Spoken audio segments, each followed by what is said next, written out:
የህይወት መሰናክል ክፍል 1 ጸሐፊና አቅራቢ ፋሚሊ ቲዩብ። ማንጠግቦሽ እባላለሁ። በነገራችን ላይ ስሜ ማንጠግቦሽ አይደለም። ሆኖም ግን አባቢ ማንጠግቦሽ እያለኝ ነው የሚጠራኝ። ምክንያቱም በአካባቢያችን በሰዎች ተወዳጅ፣ ተናፋቂ፣ ለሁሉ ታዛዥ፣ ወዴት ሲጠሩኝ ወደ ሩስሮጥ፣ ወዲያ ሲጠሩኝ ሲሄድ፣ ብቻ ምን ልበላችሁ በሰዎች ዘንድ ተናፋቂ ሆንኩ ስለሆንኩኝ ማንጠግቦሽ ብሎኛል። በነገራችን ላይ የትምህርት ቤት ስሜ አልማዝ እባላለሁኝ። ትምህርቴንም በጣም ጎበዝ ተማሪ ነኝ። በትምህርት ቤታችንም የተለያዩ ሽልማቶችን እያስገኘው ለራሴም የተለያዩ ሽልማቶችን እያገኘው በየአመቱ በጥሩ ውጤት የማልፍ ጥሩ ጎበዝና ታታሪ ተማሪ ነኝ። በእርግጥ የተወለድኩት በገጠሪቷ ከተማ ከገበሬ ህብረተሰብ ነው። አባቴ ታታሪ ገበሬ፣ እናቴ ደግሞ የቤት እመቤት ናት። ለቤታችን ሁለተኛ ልጅ ሲሆን እናትና አባቴ 3 ልጆችን የወለዱት። እናም እንግዲህ ህይወትን እንደዚህ እያልን እየገፋን እንገኛለን። በአካባቢያችን አንዲት ታዋቂ ነጋዴ አለች። የምትመጣው ከአዲስ አበባ ነው። በአመት አንዴ እየመጣች የተለያዩ የአካባቢያችን ልጆችን አስተምራለሁ እያለች ወደ አዲስ አበባ ትወስዳለች። ምክንያቱም እዛ አገራችን ጥሩ የትምህርት ሁኔታ ስለሌለም የተመቻቸ መንገድም ስለሌለ ወላጆችም ልጆቻቸው ጥሩ ደረጃ ላይ ደርሰው እንዲያዩ ስለሚፈልጉ በአመት አንዴ ለሷ ለትምህርት እያሉ ይሰጧታል። እሷም በየአመቱ ይህንን ተግባሯን ቀጥላለች። በነገራችን ላይ በጣም ትሁትና በሰዎች ዘንድ ተወዳጅ ሴትዮ ናት። አባቴም አንድ ቀን ልጄ አለኝ። አቤት አባቴ አልኩትኝ። እንግዲህ እኛም አቅማችን እየደከመ ነው። አንቺም ትምህርትሽን እየተዘናጋሽ እንዳትመጪ ከአክስትሽ ጋር ሄደሽ እህተሜ እንድትማሪ ያስበናል አለኝ። እንዴ አባቢ ትምህርቴን እዚህ እኮ እየተማርኩኝ ነው። ምንም የጎደለኝ ነገር የለም። እኔ ከእናንተ መራቁን አልፈልግም። ደግሞ እናንተንስ ለማጥዬ አልኩትኝ። አይ ልጄ እኛ እንደሆነው እንሆናለን። እያየሻቸውን የጎረቤት ልጆች ሄደው ጥሩ ደረጃ ደርሰው ትምህርታቸውን እየተማሩ ነው። አንቺም እዚህ ታፍነሽ መቅረት የለብሽም። እህተሜ ሄደሽ አስኳላሽን መቀጠል አለብሽ አለኝ። አባቢ እባክህን እኔ እዚህ ያለው ነገር ተመችቶኛል። ደግሞ እናንተንም ለማንም ጥዬ መሄድ አልፈልግም። እኔ እዚሁ ነው የምማረው። ግፋቢል እስከ 10 ከተማርኩ ይበቃኛል አልኩትኝ። እስከ 10ኛ ክፍል የምንማረው አግኛ ቦታ ላይ እስከ 6ኛ ክፍል ነው ትምህርት ቤታችን። እስከ 10 የምንማረው ትንሽ ወጣ ያለች ከተማ ስላለች እዛ እየሄድን ነው። የመንገዱን ርቀት አታስቡት። አይ ልጄ ጠዋት ሌሊት ተነስተሽ እዛ እስክደርሺ ውርጩ ብርዱ መንገድ ላይ ምን እንደሚገጥምሽ ይታወቃል ልጄ። ዘመኑ እንደሆን ከፍቷል።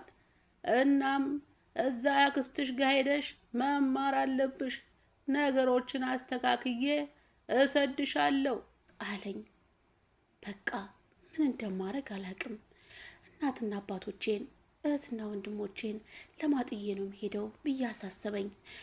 ሆኖም ግን አባቢ ውሳኔውን ስለወሰነ አመቱ ደርሶ አክስታችን እስክትመና ምን ጠብቀው። በእርግጥ አክስታችን አይደለችም። ሆኖም ግን ሁሉም እዛ አካባቢዎች አክስቴ ብለው ነው የሚጠሯት። እንግዲህ የመጨረሻው አመት ደረሰና እሷም እንደተለመደው ወደ ገጠር መጣች። ወደ ገጠር ስትመጣ የሰፈሩ ሰው ሁሉ በደስታ ነው የሚቀበሏት። ልጆቻቸውን በእንክብካቤ እንደምትይዝ የምታሳያቸው ፎቶ በጣም ይገርማል። አባቴም ይህንን አይቶ ይመስላል እኔንም እዛ ሄጄ እንድማር የወሰነው። እሷም ሁሉንም ሰላምታ ከቀረበች በኋላ ወደ አባቴ ጋር መጣች። እንኳን ደህና መጣሽ፣ እንዴት ነው መንገዱ ጉዞ አደከመሽ አይደል አላት። አረ ምንም አይልም እግዚአብሔር ይመስገን፣ እናንተስ እንዴት ናችሁ ብላ እሷም ሰላምታዋን አቅርባ ወደ ቤት እንድትገባ ተጋበዘች። ቤትም ገብታ የተለመደው መስተንግዶ ከተደረገላት በኋላ የምተኛበት ቦታ ተዘጋጀላት። የሀገራችን የተለመደው መደብ ነው። ሆኖም ግን የጠፍር አልጋ ስለነበረ ጠፍር አልጋውን አባቴ ሊለቅላት አሰበ። ሆኖም ግን እሷ አረ በፍጹም አባቴ የማይደረገውን ያለመድኩትን አላደርግም ብላ እዛው የተለመደው መደቧ ላይ ተለጠፈላትና እረፍት አደረገች። በመነጋታውም የተለያዩ ቤተሰቦችን መጠየቅ ስላለባት ሁሉም ጋር እየሄደች የሚሰጠውን እየሰጠች የሚጠየቀውን እየጠየቀች የተለመደ ስራዋን ቀጠለች። በአካባቢያችን ሁሉም ቤተሰብ እንደ መልአክ ነው የሚያዩት። ምክንያቱም ልጆቻቸው ጥሩ ደረጃ ላይ ደርሰው እያዩ ስለሆነ በጣም ይወዷታል። እናም አባቴ ይህንንም ስላየ እንዲሄድ ወስኗል። እንግዲህ ልጄንም ወደ ከተማ ወስደሽ እንድታስተምሪልኝ አስቤያለሁ። ጥሩ ደረጃ ላይ አድርሰሽ ቤተሰቧን ሀገሯን የምታኮራ እንድታረጊልኝ። በጥሩ ስነ ምግባር ያደገች ልጅ ናት፣ አደራሽን ብሎ እኔንም ቃል አስገብቶ ሰጣት። የዛን ቀን ወደ 5 ልጆች ሆነን አብረናት ልንሄድ ተወሰነ። ሁላችንም ጉዟችንን ሸከፍን። እንግዲህ የዛች የገጠርን ህይወት የገጠርን ነገር ጥለናት ለመጨረሻ ጊዜ ልንሄድ ይመስላል። ሁላችንም ተሰነባበትን። አባቢ እኔ ከእናንተ መለየቱን አልፈልግም፣ እባክህ ተወኝ፣ እዚሁ ልማር ብዬ አለቀስኩኝ። ብቻ ሁሉም ተለቃቀሱ። አይ ልጄ፣ እዚህ ያለው እኮ ሁሌም አይቀርም፣ ተመልሰሽ ትመጫለሽ። ደሞ እኮ ትምህርትሽን ጎበዝ ተማሪ ከሆንሽ ጥሩ ደረጃ ላይ ደርሰሽ እኔንም ሀገርሽንም ታኮሪያለሽ። ደሞ እንደምታረጊው አልጠራጠርም ልጄ።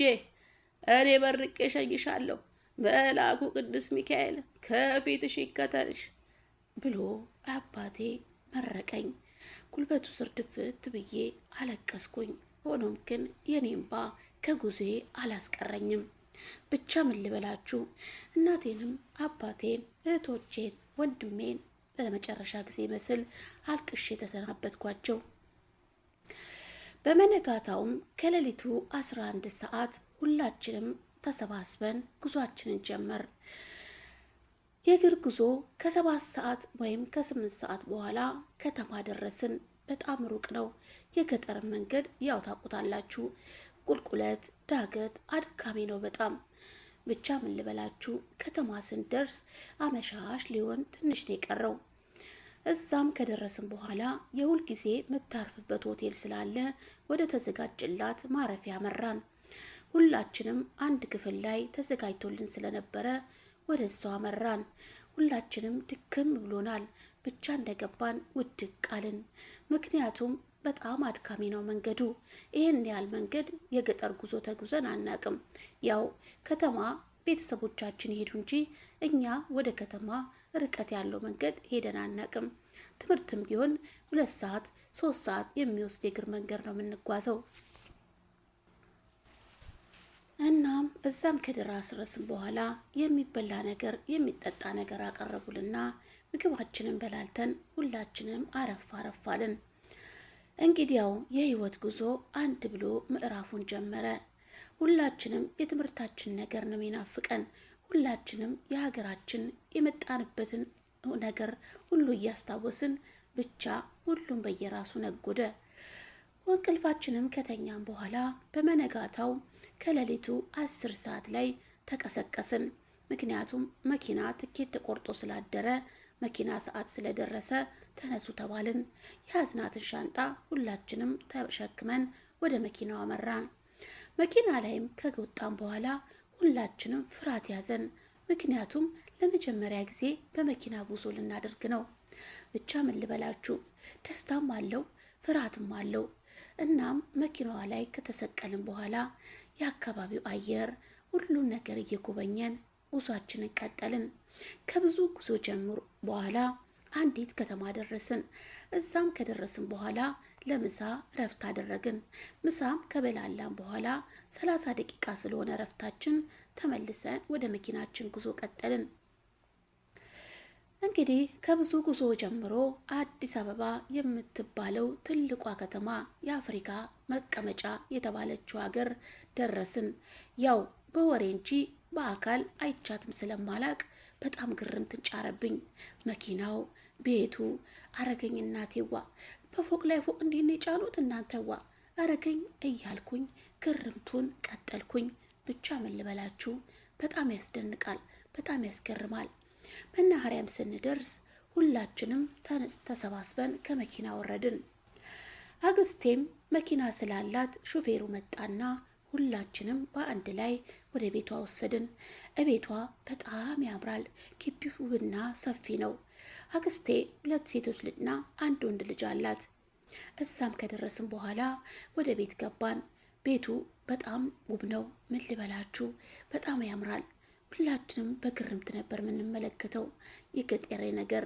ብቻ ምን ልበላችሁ በቃ አዲስ የከተማ ህይወት ልንጀምር ነው። አዎ ህይወት እንደዚህ ናት ብለን ጉዟችንን ቀጥለናል። አክስቴ ቤትም ከደረስን በኋላ የተዘጋጀልን ወደ መኝታ ገላችንን እንድንታጠብ ተደርጎ የገጠር ልብሳችንን ወደ ሻንጣችን ሸክፈን አዳዲስ ልብሶችን ተሰጠን። ብቻ ምን ልበላችሁ ሁላችንም ውብ ሆነን አማረብን። ሁላችንም ገላችንን ተጣጥበን የተሰጠንን ልብስ ከቀያየርን በኋላ ወደ መኝታችን አረፍ አልን። ያው ጉልበት ደክሞ ስለነበረ ማረፍ አለብን አይደል? ቀን ለስራ ማታ ለእረፍት እንደተፈጠረ ሁሉ እኛም ማታ ሲደርስ እረፍታችን አደረግን።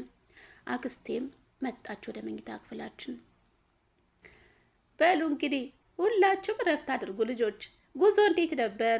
ደስ ይላል? ወደዳችሁት ሀገሩን? በሉ አሁን እረፍት አድርጉና ነገ ጠዋት መጥቼ እንገናኛለን ብላን ከመኝታችን ዘግታ በሩን ወጣች። እኛም ሁላችንም የገጠር ጨዋታችንን ጀመርን። በመሃላችን ማንም ወንድ የለም፣ 5ታችንም ሴቶች ነን። እናም ወጋችንን ስናወጋ ስንጫወት ሳናስበው ሌሊቱ ሄዷል። አረ በሉን ተኛ፣ ደግሞ ሳንተኛ ቀን ሆነብን እኮ ሆ ተባብለን ሁላችንም ወደዛች የተዘጋጀች ፍራሽ አረፍ አረፋልን። ብቻ ምን ልበላችሁ የገጠሩ ሽታ የከተማው ሁኔታ የተለያየ ነው።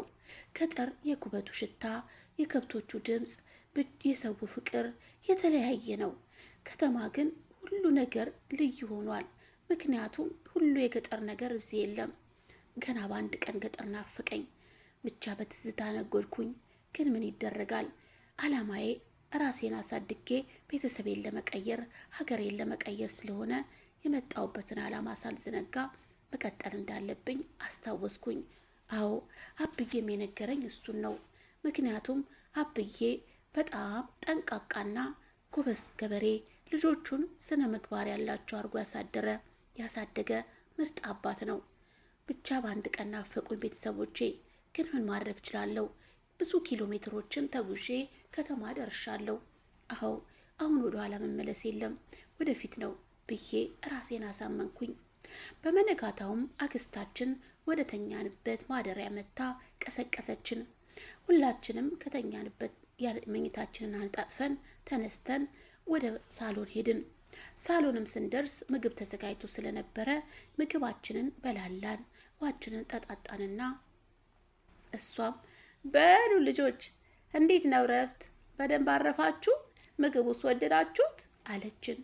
አዎ አልን በአንድ ድምፅ። ምክንያቱም የገጠር ምግብና የከተማ ምግብ አይገናኝም። ሁላችንም የከተማው ምግብ አዲስ ስለሆነብን በተወሰነ መልኩ ተመግበን ደስታችንን አጣጥመናል። አዎ ምን አማራጭ አለን? ህይወት ያዘጋጀችልን ጉዞ ጀምረናል። በዚህ አጋጣሚ ወደ ገጠር ደውላ አባቴን አገናኘችኝ። ልጄ እንዴት አደርሽ? ደግ አደርሽ? እንዴት ነበር መንገዱ? ጉዞስ እንዴት ነው? መንገዱ አደከመሽ አይደል ልጄ? በይ እንግዲህ ልጄ አደራሽን የነገርኩሽን ነገር እንዳትረሺ። አላማሽን ጠንቅቀሽ ማወቅ አለብሽ።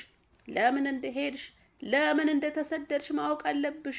አደራ ልጄ አክስትሽ የምትልሽን ሁሉን ወጥሚ፣ አስኳላሽንም ክረምቱ ሲያልቅ ትገቢያለሽ አለኝና በስልክ አወራን። እናቴንም አናገርኳት። ብቻ ምን ልበላችሁ እንባ እየተናነቀኝ ሰላምታዬን አቅርቤ ስልኩን ለአክስቴ ሰጠዋት። አክስቴም በሉ እንግዲህ አታስቡ የልጆቹን ነገር ለቀየውም ነገሩልኝ በሰላም ደርሰናል ብላ ስልኩን ዘጋጅ። በቃ ለአባቴን ስልኩን ካወራው በኋላ ሆዴ ባባ። ምን ነው ባልመጣው፣ ምን ነው ባልተለየዋቸው ብዬ አሰብኩኝ። ግን ምን ማድረግ እችላለሁ? ነገም ሌላ ህይወት እንዲቀጥል አባቴ ያስጠንቅቆኛል። ትምህርቴን መማር አለብኝ ብዬ ቁርጥ ያለ ዓላማ ወስጄ ቆፍጣና መሆን አለብኝ ብዬ ራሴን አረጋጋው። አክስታችንም ስልኩን ከዘጋች በኋላ በሉ ልጆች አብረን የሆነች ቦታ ደርሰን እንመጣለን ብላ ይዛን ከቤት ወጣች። ሰላም ጤና ስጥልን ውድና የተከበራችሁ የፋሚሊ ቲዩብ ቤተሰቦች በያላችሁበት ሰላማችሁ ብዝት ይበል። ለቻናል አዲስ ሊሆናችሁ ላይክ፣ ሰብስክራይብ በማድረግ ቤተሰብ ሁኑ። ቤተሰብ የሆናችሁ ደግሞ የተለመደ ልምዱን ሼር፣ ኮመንት በማድረግ ሀሳብ አስተያየታችሁን በኮመንት አስቀምጡልን። እንግዲህ ለዛሬ ይዘንላችሁ የቀረብን ይህን ይመስላል። በሌላ ክፍል እስከምንገናኝ ኢትዮጵያ ሀገራችን ሰላም ያርግልን። አሜን።